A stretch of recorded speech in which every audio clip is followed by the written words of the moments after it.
প্রচণ্ড রোদে মরুভূমির বালি যখন আগুন হয়ে যায়, পিপাসায় যখন গলা কাঠ হয়ে আসে, ঠিক সেই মুহূর্তে যদি বলা হয় সূর্য ডোবার আগ পর্যন্ত এক ফোঁটা পানীয় খাওয়া যাবে না, পৃথিবীর কোনো শক্তি কি কাউকে দিনের পর দিন এভাবে ইচ্ছা করে পিপাসায় রাখতে পারে?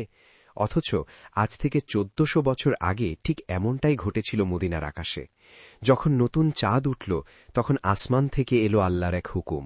আর অবাক করার বিষয় হল, আরবের মানুষেরা কোনো কথা না বলেই হাসি মুখে মেনে নিল ক্ষুধা আর পিপাসার এই দীর্ঘ সাধনা। কিন্তু কেন? দয়াময় আল্লাহ কেন হঠাৎ তার প্রিয় বান্দাদের এভাবে না খেয়ে থাকার হুকুম দিলেন? রোজা কি শুধুই ১ মাসের উপবাস, নাকি এর পেছনে লুকিয়ে আছে এমন কোনো অবাক করা রহস্য যা শুনলে আজ আপনারও গায়ে কাঁটা দিয়ে উঠবে? ইতিহাসের পাতা উল্টালে দেখা যায়, রোজা ফরজ হওয়ার এই পথটা মোটেও সহজ ছিল না। এর পেছনে লুকিয়ে আছে আনন্দ, কষ্ট আর ত্যাগের এক অবিশ্বাস্য কাহিনী। কিভাবে শুরু হলো আমাদের এই পবিত্র রমজান? আসুন চোখ রাখি ইতিহাসের সেই অজানা আর রোমাঞ্চকর অধ্যায়, যেখান থেকে শুরু হয়েছিল মানুষের নিজেকে খাঁটি করার সবচেয়ে সুন্দর রাস্তা। সময়টা ছিল অন্ধকারের যুগ। সেই সময় আরবের মানুষের কোনো নিয়ম নীতি ছিল না। চারদিকে শুধু অন্যায়, অবিচার আর মারামারি। মানুষের মনগুলো হয়ে পড়েছিল মক্কার ওই পাথরগুলোর মতোই শক্ত। তারা ভুলে গিয়েছিল তাদের আল্লাহকে। কিন্তু সবার মন কি একরকম হয়? না, এই ঘোর অন্ধকারের মাঝেও একটা মন কাঁদত। মক্কার ঝামেলা থেকে অনেক দূরে নূরের পাহাড়ের চূড়ায় হেরা নামের এক ছোট্ট গুহায় একা বসে থাকতেন তিনি আমাদের প্রিয় নবী হযরত মুহাম্মদ সাল্লাল্লাহু আলাইহি ওয়াসাল্লাম। তিনি ভাবতেন, কে বানিয়েছে এই আকাশ, এই পাহাড়, এই তারাভরা রাত? তিনি সত্যকে খুঁজতেন। দিনের পর দিন, রাতের পর রাত তিনি সেখানে ধ্যান করতেন। তার অন্তর চাইত এমন একটা আলো যা পথ দেখাবে পুরো পৃথিবীকে।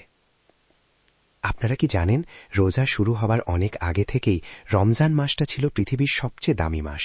হ্যাঁ, ঠিকই শুনেছেন, রোজা তো এসেছে অনেক পরে, কিন্তু তার আগেই এই রমজান মাসেই পৃথিবী পেয়েছিল তার সবচেয়ে বড় উপহার। নবীজির বয়স তখন ৪০। হীরা গুহায় তিনি ধ্যানে মগ্ন, চারদিক নিশ্চুপ। এমন সময় হঠাৎ সেই নীরবতা ভেঙে নেমে এলেন আল্লাহর ফেরেশতা জিব্রাইল আলাইহিসসালাম। তিনি নবীজিকে বললেন, ইকরা, মানে পড়ুন।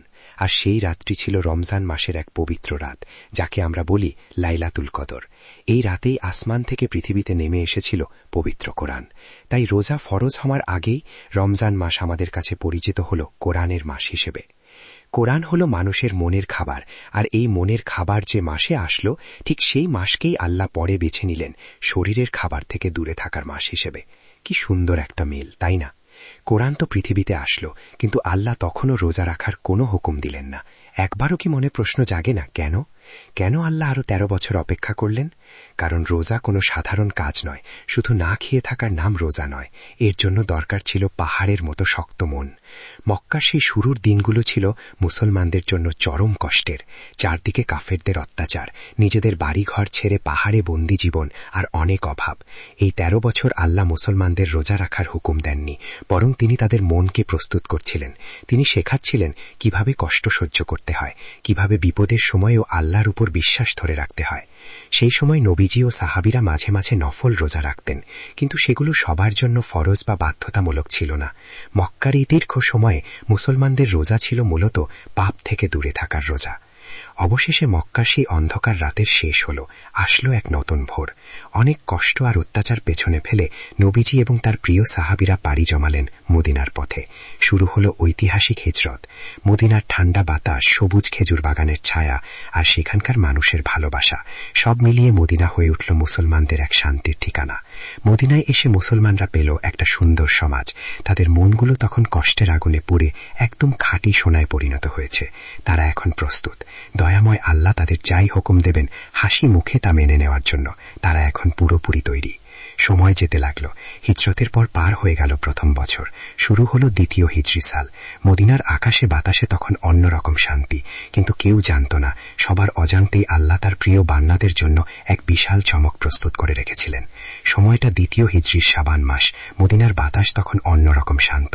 হঠাৎ একদিন আসমান থেকে নাজিল হলো কোরআনের সেই বিখ্যাত আয়াত। আল্লাহ তাআলা জানিয়ে দিলেন, হে ঈমানদারগণ, তোমাদের উপর রোজা ফরজ করা হয়েছে, ঠিক যেমন ভাবে তোমাদের আগের মানুষদের উপর ফরজ করা হয়েছিল, যাতে করে তোমরা আল্লাহকে ভয় করতে পারো এবং গুনাহ থেকে বাঁচতে পারো। কি সুন্দর কথা, তাই না? আল্লাহ কিন্তু বললেন না যে তোমাদের কষ্ট দেওয়ার জন্য রোজা দিয়েছি, বরং তিনি বুঝিয়ে দিলেন এই রোজা তো নতুন কিছু নয়, আগের নবীদের উম্মতরাও রোজা রাখত। এর আসল উদ্দেশ্য না খেয়ে কষ্ট পাওয়া নয়, বরং মানুষের মনকে পবিত্র করা, আত্মাকে খাঁটি করা। কিন্তু আপনারা জানলে অবাক হবেন, রোজা কিন্তু প্রথমেই একবারে করা নিয়ম নিয়ে আসেনি। আল্লাহ তার বান্দাদের খুব ভালোবাসেন। তিনি জানেন আরবের ওই চরম গরমে হঠাৎ করে সবাইকে 30 দিন না খেয়ে থাকতে বললে তাদের অনেক কষ্ট হবে, তাই তিনি নিয়মটা দিলেন ধাপে ধাপে। প্রথম ধাপে নিয়মটা কেমন ছিল জানেন? আল্লাহ বললেন যারা রোজা রাখতে পারবে তারা রোজা রাখবে, আর যাদের অনেক কষ্ট হবে তারা রোজার বদলে একজন গরিব মানুষকে পেট ভরে খাইয়ে দেবে। হ্যাঁ, ঠিকই শুনেছেন, শুরুতে এটাই নিয়ম ছিল। যাদের কষ্ট হতো তারা রোজা না রেখে গরিবদের খাবার দিত। আল্লাহ চাইতেন মানুষের মন আগে রোজার জন্য তৈরি হোক, তারা যেন ভয় না পায়। কি অসীম দয়া আমাদের আল্লাহর।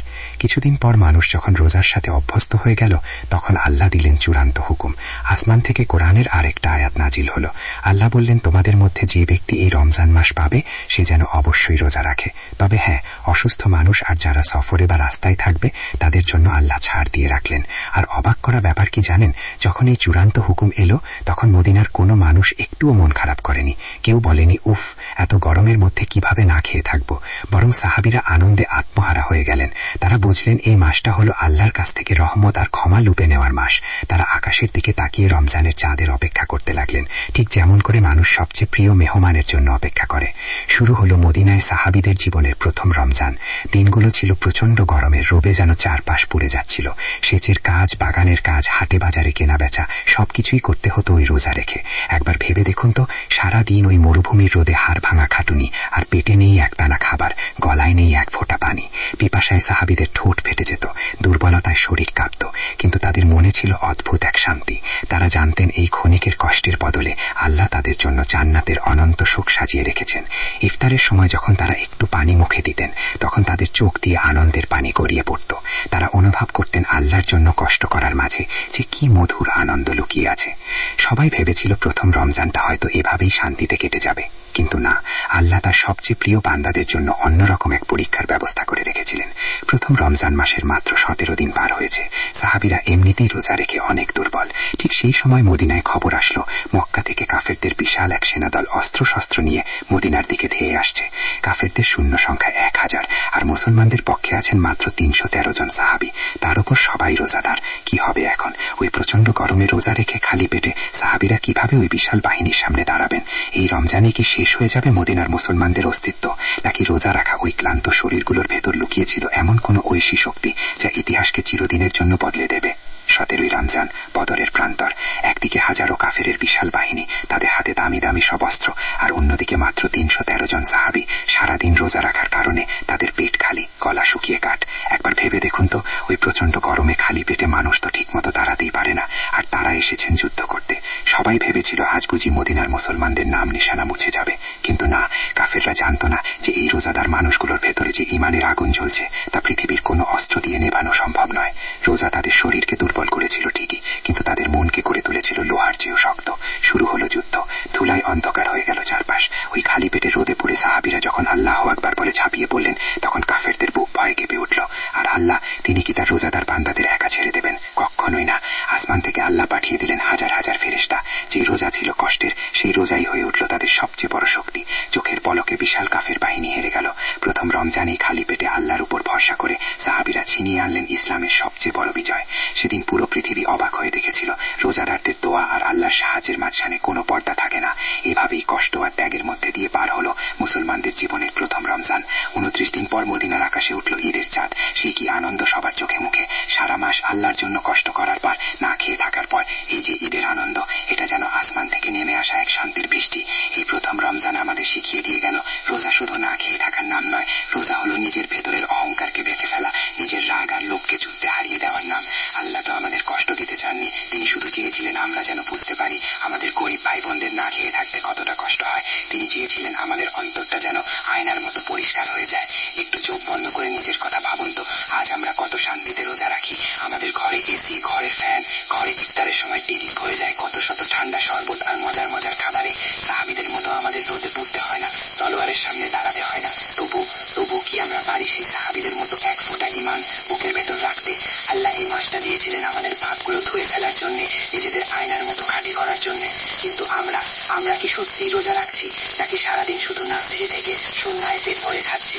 আমাদের মন থেকে কি রাগ, হিংসা আর অহংকার মুছে গেছে? হায়রে মানুষ, আমরা হয়তো বুঝতেই পারলাম না রমজান কি জিনিস। দয়াময় আল্লাহ তো তার রহমতের দরজা খুলে বসে আছেন আমাদের মাফ করার জন্য। তিনি শুধু ডাক দিয়ে বলছেন, আয় আমার বান্দা আয়, তোর